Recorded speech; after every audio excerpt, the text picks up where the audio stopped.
This is the Talk There Issues, and you're with me, Memory Banda. I'm so excited today to have our young people in the building. These are the young people that have been in the forefront doing remarkable work in the country. They have been advocating on different issues that affect young girls, that affect the youths in general. And I'm so excited to have them in the house, and they'll bring out the different issues that they have been working on and the issues that they hope that will need to be addressed. So with me today in the studio is Foster. Foster is a young leader with a journalism background. He is currently working with SAT as an assistant youth technical officer and youth M-Hub coordinator. In 2018, he was named as a national SRHR youth champion by USAID. He has advocated on various youth-led issues, both locally and globally. And in 2019, he was a part of youth in Malawi that won the Best Initiative in Health Award in Cairo, Egypt. And I also have Mervis. Mervis is only 22 years old, and she's passionate about girls' rights and youth empowerment. She has been actively involved in youth empowerment programs with UN Women and also Plan International. She has also been a member of UN Women Directors Civil Society Youth Advisory Board from 2017 to 2019. She is now working with SAT Malawi. So we also have Zoila. Zoila is the youngest. She's actually our youngest guest. She's 16 years old. She's a student, and she has been very vocal on issues of girls' education. She is one of the adolescent mentors under the Commonwealth, and currently she's also serving as an adolescent advisory board for Foundation for Girls Leadership. Welcome, guys. It is an honor to have all of you today, and especially that I already stipulated this is a platform for young people, and you are actually the first group of young people, very young actually, very young people, and you are the first male guest. So today I really want us to discuss about meaningful participation of young people. What does it mean when we say meaningful youth participation, active participation of young people in developmental activities? And at the same time, how do we engage with governments or even non-governmental organizations? How do we also engage with our fellow young people so that we work together collectively to ensure that young people are being empowered? And I'll start with you, Foster. You have worked with SAT Malawi, and you have also been engaged in different platforms, both locally and national, and even at international platforms. And we have seen that the different policies that actually empower the young people. Do you think in Malawi, when it comes to engaging with young people, do you think we are there? Like, what is the move like? Is the government working towards achieving what is being stipulated in the National Youth Policy? All right, thank you. I think that's a good question. At the moment, they're reviewing the National Youth Policy. It was came out of date. It was launched in 2013. Yes. Yeah. So now it expired. So they're reviewing it. So I was fortunate enough on Thursday. I attended some of the consultations. Interesting. Yeah, under the National Youth Policy. So they have done consultations in other districts. So right now they're at the national level, but they're yet to validate it. So the National Youth Policy has 6 priority areas. It focuses on education, science and technology, economic empowerment, youth in health and nutrition, comes with national youth services as well, sports, recreation. There are several areas under that. So looking at the environment, I feel like there is that potential that young people can do more, but at the moment things are not going in the right direction. We can say, for example, of leadership and meaningful youth participation, taking it to the district level. Young people are there. Right now we're trying to make movements in terms of area development committees and seeing young people being represented, village development committees, young people are being represented. But at the council, young person can be represented but doesn't have the power to vote. That's a critical issue that came out during the consultations as well. What do you mean when you say they don't have the power to vote? Okay, at the council, each and every district, they have the full council where it's made up of ward councillors. Yeah, so they are voted. Ward councillors are there to make decisions in terms of developmental decisions. Yeah, and the DC is the chair.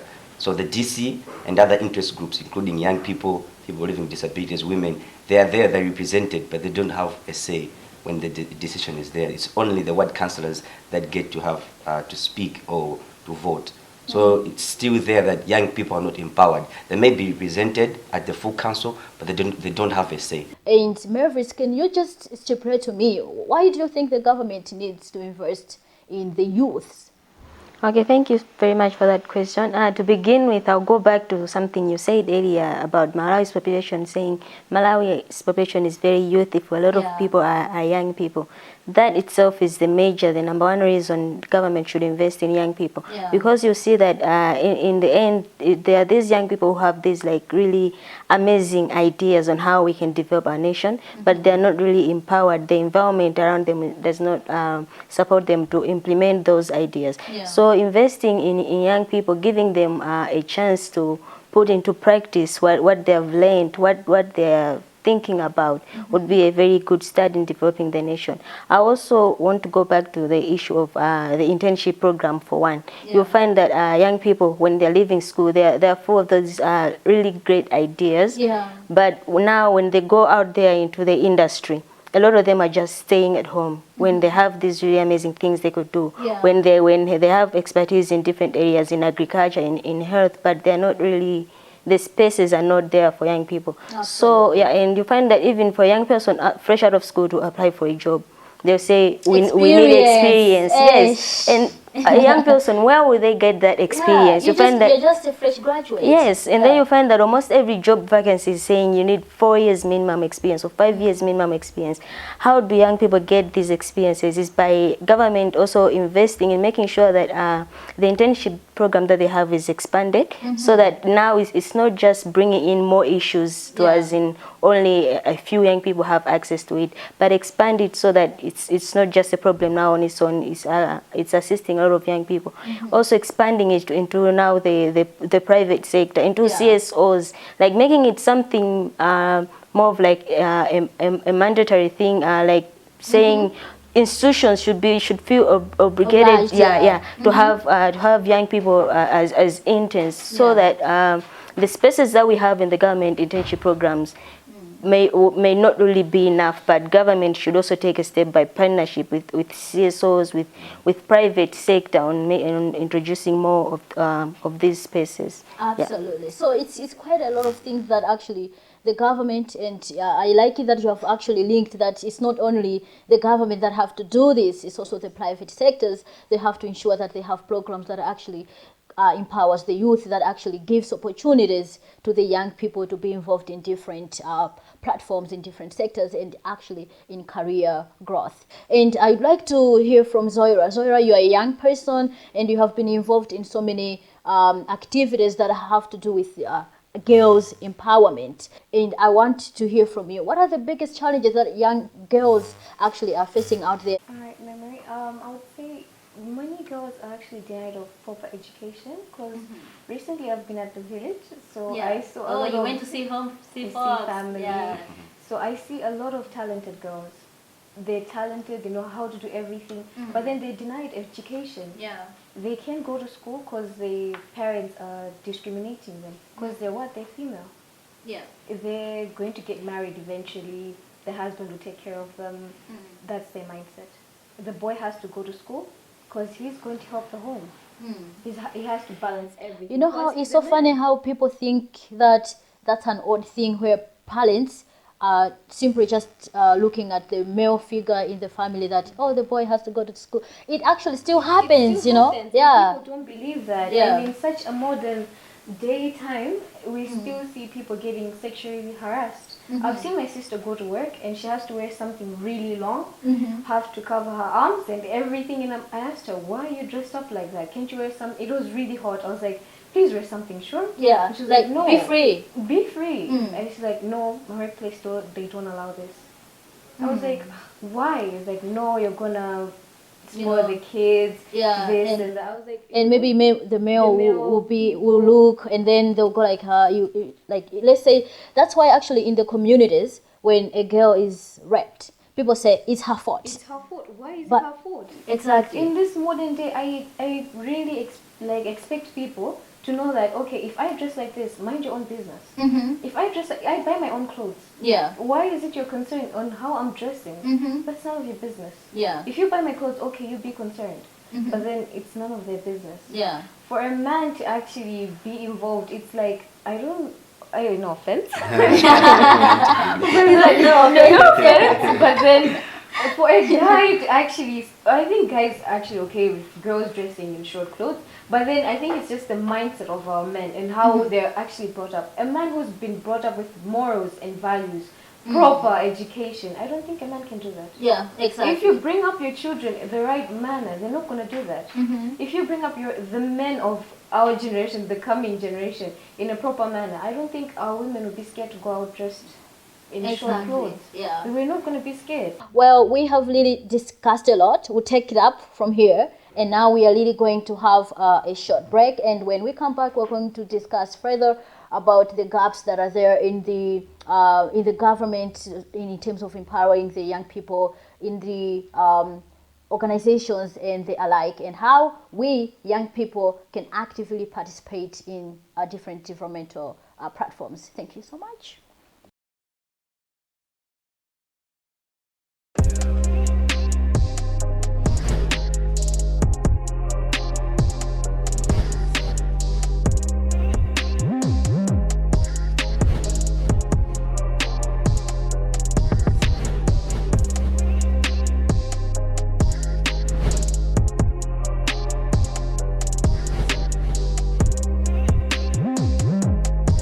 Welcome back. We are at it again, and I will continue discussing from where we stopped. Previously, we have talked about the challenges that young people face in Malawi and the gaps that are there in ensuring that young people's needs are actually addressed. And right now, we'll go a little bit in depth to that. I want Memphis to stipulate a little bit about what do you think are the gaps that are actually there that actually affect young people, and actually that are actually more of like bringing in a gap to ensure that young people's needs are addressed. Okay, thank you so much. I'll begin with saying the platform for young people to actively participate in decision making. It's not as it should be. I know we have all these policies, all these government institutions saying we have like youth representation, but to them youth representation is just having a young person sitting at a certain board, like just as a picture, to show out there that yes, we have a young person in our organization, in this institution we have young people as representatives, but to them young people are there as representatives, as they're putting it. They're not there as participants, as active participants, as decision makers. And you're one of the young people that you were actually on advisory board of directors with, you said? That was UN. Yeah, that was the UN Women Executive Directors Civil Society Advisory Board. So it was. How was your experience like?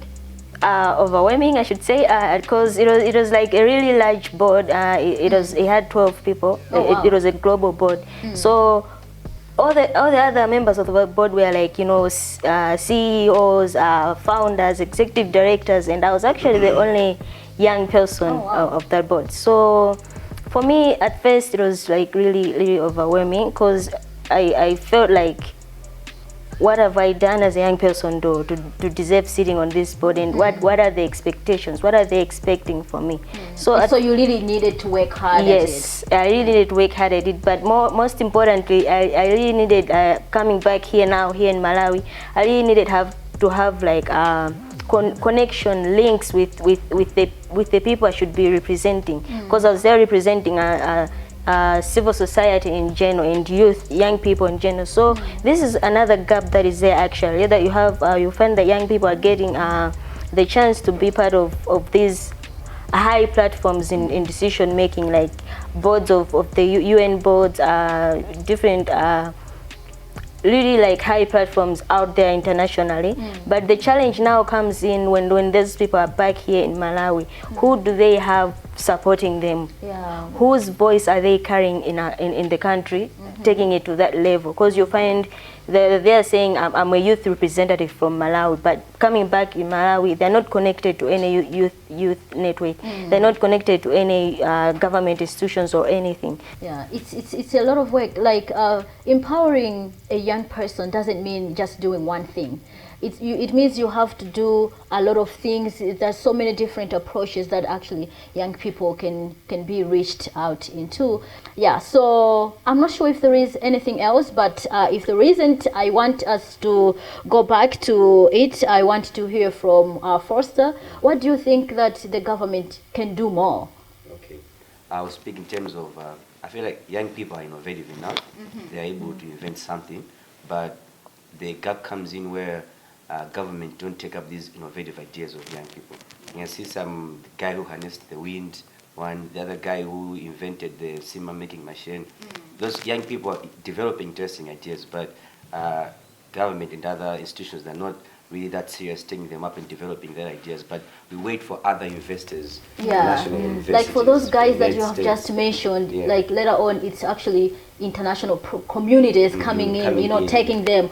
But then like we really have innovative young people in Malawi that if you actually support them in what they do, they can become unstoppable, and they can become even bigger in what they are doing.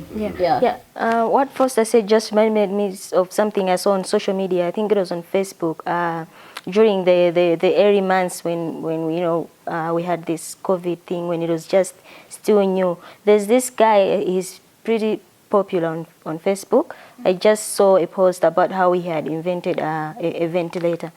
So you see that that with the whole COVID-19 situation, so the government should take this opportunity and make use of such young people with great innovative ideas on how they can scale up that project. And then you find that something that's a challenge somewhere else, we could have been much better off. I'm still not sure about how that person has been engaged with the government so far, but approaching such people would be a great start.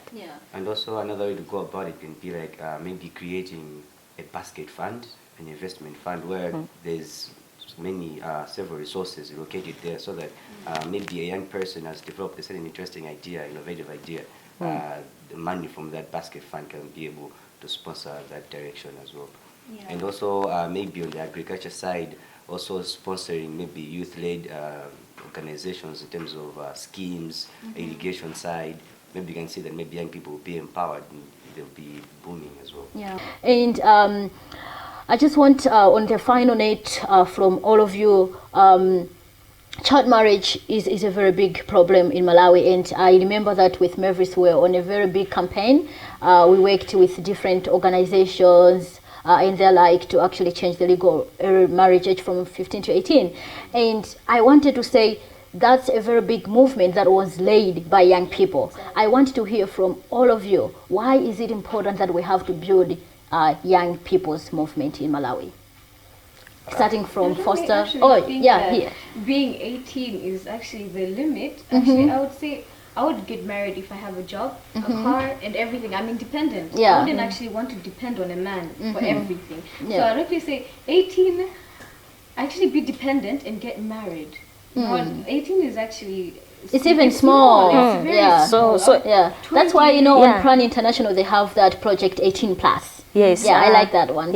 So imagine if you're saying 18 is small, the situation we had was much worse. It was actually 16 and below 16 with consent. So you see that I'm just trying to point out how child marriage is really a big issue. And coming back to your memory about the campaign that we did, I think one of the reasons that campaign was successful is because it was led by young people, as you say. Because I being someone who was involved in that campaign, the personal feeling I had as an individual was that wow, I'm being part of something really great. I'm Yeah. being part of And creating I'm doing history it right not there. just for me, but for Yes. my fellow young Yeah. people. Yeah. So that's the thing about youth-led movements, because they are done with passion. They're being done by young people who are the ones experiencing these problems in the communities. It has happened to their friend. It has happened to their cousin, to their sibling. Yeah, and that's what I was just sharing with us. Yeah, exactly. Because for me, that campaign, I had joined it, I participated in it now from a personal point of view, saying that I had gone, actually I had just moved to a very rural area in Kasungu by the time that campaign was starting, and I had seen how girls were dropping out of school. I'd seen how we would go attend a wedding, and the bride was someone who had been in your class yesterday, someone who was like maybe 15, 16. So if we copy that example, if we emulate that example that is being shown through youth-led movements, I feel like if there are movements about young people should be the ones on the forefront. Yeah. It creates, so much noise. Like it's young people, and they're like being So right there. enthusiastic. Yes, yeah. Foster, why should young people be involved in actually movement led by young people? Why are they important? I feel like there's power in empowering young people, and when young people are in the forefront, they own it. Yeah. So it's like they can relate to it, the situation, so they can own it.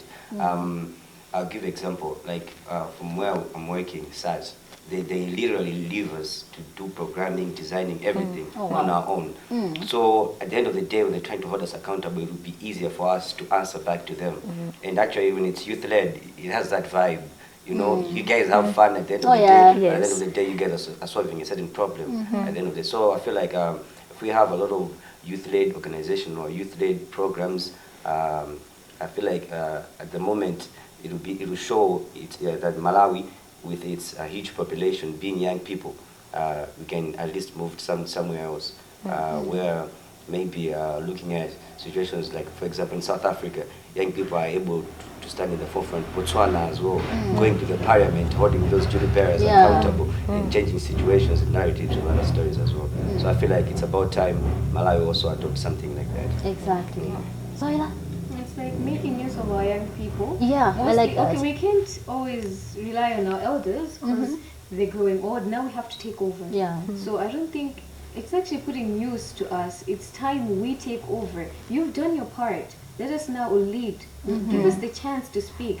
And I don't think it's always about the government has to help us. The government, you also do something. Exactly. There's social media. There's everything nowadays. You can stand on yourself. Make an example. It's not always about, please help me do this. I need help to do that. Yeah. No, it's not about that always. You can stand on your own. You can do things by yourself. I remember, like, is it Mr. Bean? He was refused, like, to do in most acting things because of his speech. Then he started by himself. Yeah. And now look at him. He's really famous. Exactly. You can do things by yourself. You just need courage, maybe a little bit of help from family and others, friends, a bit of support. So we have to believe in ourselves. Believe in yourself.